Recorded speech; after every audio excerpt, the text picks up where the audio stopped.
సమిక్షేమానికి అర్థం తీసుకొచ్చాడు. అభివృద్ధి అంటే చేసి చూపించాడు.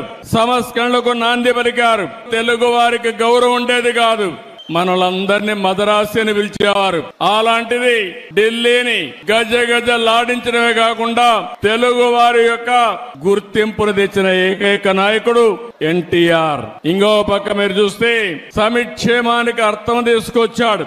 అభివృద్ధి అంటే చేసి చూపించాడు. సంస్కరణలకు నాంది పలికారు. ప్రభుత్వం అంటే పాలకులు కాదు, సేవకులని చెప్పిన ఏకైక నాయకుడు నందమూరి తారక రామారావు గారు. దేశ చరిత్రలోనే రాజకీయాలు కొత్త రూపం ఇచ్చిన వ్యక్తి ఎన్టీఆర్. ఆ రోజులోనే ₹2 కేజీ బియ్యం.